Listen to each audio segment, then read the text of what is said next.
سر یہ بتائیے گا کہ اب تو خان صاحب بڑے قریب تھے کہ خان صاحب کے مقدمات تقریباً سبھی ختم ہو جاتے. اگر آج فیصلہ سن لیتے کہ عدت میں نکاح کیس کا کیا فیصلہ ہے تو اس کا بھی پتہ چل جاتا. لیکن اب مزید کیسز ہیں. یہ بتائیے گا کہ کرنا کیا چاہ رہی ہے حکومت؟ سنا ہے پنجاب گورنمنٹ بھی کیسز لانا چاہ رہی ہے. یہ ہو کیا رہا ہے کھوسا صاحب؟ دیکھیں خان آپ کو پتہ ہی ہے ہمیشہ ہی blues in the top of line اور یہ ماشاءاللہ ٹاپ پہ ہی ہوتا ہے. اس لیے ڈبل سینچری تو اس کے لیے اس کے تناسب سے اس کو زیب یہی دیتا تھا. دیکھیں کتنا ظلم کرو گے یار. ظلم کی جب انتہا ہو جاتی ہے تو ظلم مٹ جاتا ہے. آپ جتنا بھی ظلم کرتے چلے جائیں لیکن عوام میں ان کی پذیرائی اتنی ہی بڑھتی چلی جا رہی ہے اور ان کے خلاف غم و غصے کی جو ہے لہر بھی بڑھتی چلی جاتی ہے اور نفرتیں بھی بڑھتی چلی جا رہی ہیں. انہوں نے قبضہ کر کے سارا جو ہے ملک پر اس وقت جو ہے ایک بھائی صاحب جو ہے پارٹی کے سربراہ بن گئے, دوسرے بھائی صاحب کو پارٹی کا وہ ملک کا وزیر اعظم بنا دیا, سمدھی صاحب کو جو ہے ڈپٹی وزیر اعظم بنا دیا, دختر نیک اختر کو سب سے بڑے صوبے پنجاب کا ماشاءاللہ چیف منسٹر بنا دیا اور اللہ اللہ خیر صلی اللہ. یہ 25 کروڑ عوام جو ہے ان کی غلام ہے اور تاج پوشی کے لیے جس طرح سے ان کو ماشاءاللہ برطانیہ سے لایا گیا ہے وہ بھی ایک اس کی بھی فقید المثال ہے ماشاءاللہ.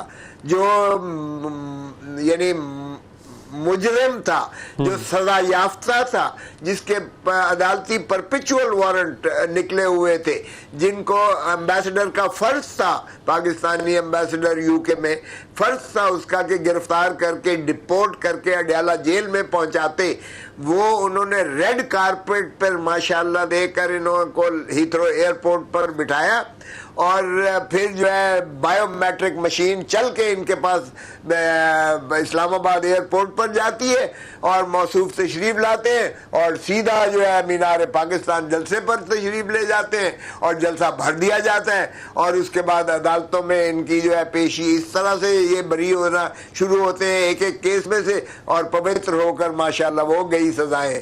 ان کے سمدھی کی بھی سزائیں ختم, بیٹے کی بھی, یہ بھائی کی بھی سزائیں ختم. دونوں بیٹے لندن سے تشریف لاتے ہیں حسن اور حسین 7 سال کی مفروری کے بعد ایک ہی دن میں. اچھا خان صاحب یہ جو آپ بات کر رہے ہیں نا کہ بڑی سہولت کاری ہے, ایگزیکٹلی یہی الزام اس سائٹ سے آپ پہ لگ رہا ہے کہ قیدی کو اتنی بھی سہولت کاری ہے کہ ان کو بڑے اچھے پروٹوکول سے رکھا ہوا ہے جیل میں, پھر ان کو انٹرویو دینے کے لیے کاغذ قلم بھی مل جاتا ہے, ان کے انٹرویو باہر چھپ بھی جاتے ہیں, ان کے مضمون بھی بڑے انٹرنیشنل اخباروں میں چھپ جاتے ہیں. سر اگر وہ انڈر ڈیورس ہیں تو پھر یہ سب کیسے ممکن ہو پایا؟ دیکھیں ہم لوگ ملتے تو ہیں نا, ہمیں ملاقات سے تو روکا نہیں جا سکتا ہے, ہم وکیل ہیں ان کے اور وکیلوں کے علاوہ جو دیگر جاتے ہیں وہ بھی اپنا کیا جاتے ہیں. اب بھٹو صاحب نے آپ کو پتہ ہی ہے کہ جیل سے ہی if I am assassinated کتاب لکھی تھی اور وہ آج بھی ہسٹوریکلی ایک ہٹ ہے. اور اسی طرح سے ان کی جو ہے کوٹھی سے بھی آتی تھی جو ٹو مائی ڈاٹر جو انہوں نے لکھا تھا کہ ماں کے قدموں کے نیچے تو جنت ہے لیکن عوامی خدمت ہی میں جو ہے وہ اس کی سیاست کی جنت ہے. سو اگر آپ یہ دیکھیں تو یہ سب کتابیں ہمیشہ یا یہ چیزیں جیل سے لکھی گئی ہے. اور آپ دیکھیں کس نے نہیں لکھی ہے, ہاں میں باغی ہوں یہ بھی جیل سے لکھی گئی, اور جتنی ہی کتب لکھی جاتی ہیں جتنی شاعری ہوتی ہیں جیل میں ہوتی ہیں. اور عمران خان نے مجھے کہا کہ مجھے یہ صحبت جو ہے قید و بند کی صحبت اس نے مجھے 1000 گنا اسپریچولی مینٹلی اینڈ فزیکلی اور زیادہ مضبوط. لیکن سر یہاں پہ سوال یہ ہے کہ اب یہ ہو سکتا ہے میری لرننگ ہو جائے اس سے کہ ایسا کا تاریخ میں کبھی نہیں ہوا کہ بہت انٹرنیشنلی ایکلیمڈ اینکر ہے مہدی حسن, ان کو انٹرویو دیا جا رہا ہے, ٹیلی گراف میں آرٹیکل لکھا جا رہا ہے. اگر تو جنہوں نے خان صاحب کو پابند سلاسل رکھا ہوا ہے وہ اگر چاہیں تو یہ بھی نہ ہو پائے سر, اور یہ آپ کو اچھی طرح پتہ ہے. تو کوئی ایک ونڈو خالی رکھی ہوئی ہے, کھلی ہوئی ہے سر, جہاں سے لیکیج ہونے دی جا رہی ہے. سر میں نے اڈیالہ جیل میں بھی ملا ہوں ان سے اور ہم نے ساری دن بیٹھ کر جو ہے یعنی مغرب نہیں عشاء تک ہم نے ٹرائلز کیے اور جو جبر اور صعوبت وہاں ہوتی ہے ہماری as a governor, farmer governor, میں I am exempt from search. لیکن اوپر جوتے کی نوک سے لے کر اور تلاشی وہاں میری لی جاتی تھی. اور جس طرح سے گیٹ جو ہے چھوٹا گیٹ کھولا جاتا تھا تاکہ سر جھکا کے گزرا جائے, وہاں میں ضرور ضد کرتا تھا, کیونکہ کالے کوٹ کی تکریم مجھے عزت زیادہ عزیز تھی اپنے پیشے کی, کہ میں نے کہا سر تو میں اللہ کے آگے ہی جھکاتا ہوں, یہ میں قیدی نہیں ہوں تمہارا کہ یہ چھوٹا یہ گیٹ کھولتے ہو تاکہ میں سر جھکا کے گزروں.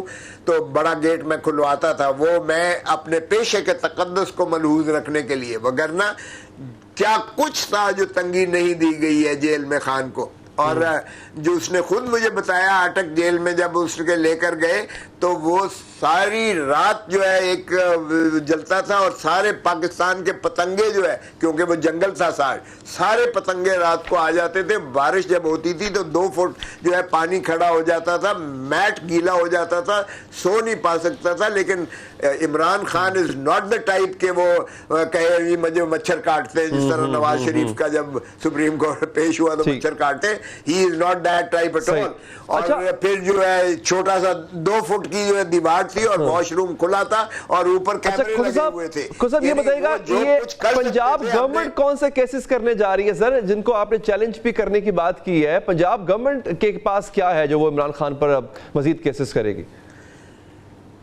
سر یہ waging war against state section 130, یہ جو ہے آرمی کے خلاف نفرت وغیرہ وغیرہ, یہ جو ہے 196 CRPC کی انہوں نے سینکشن لینے کی کوشش کی ہے, اور بلکہ بلینکٹ کور لے لیا ہے. یعنی اندازہ کریں کہ ابھی کمپلینٹ سامنے نہیں آئی ہے, ابھی FIR درج نہیں ہوئی ہے, ابھی واقعات سامنے نہیں آئے ہیں, اور کابینہ سے بلینکٹ وہ جو ہے لے لیا ہے پرمیشن ٹو پروزیکیوٹ عمران خان, یعنی FIR درج کریں عمران خان اور اس کے ساتھیوں کے خلاف, اور جو ہے یہ مقدمات ان کے خلاف قائم کریں. اصل میں ایکچولی انہوں نے دیکھ لیا تھا, پہلے تو انہوں نے یوم تکبیر کی 26 سال جو چھٹی نہیں ہوئی تھی, 26 سال, یہ حکومت میں بھی اس دوران میں بڑی دفعہ رہے ہیں, 26 سال نہیں ہوئی, اس لیے کی گئی 7-8 بجے رات کو کی گئی, کیونکہ دوسرے دن یہ سائفر کے کیس کی جو ہے آخری پیشی تھی, جس میں اندھے کو بھی نظر آ رہا تھا بری ہو جائے گا,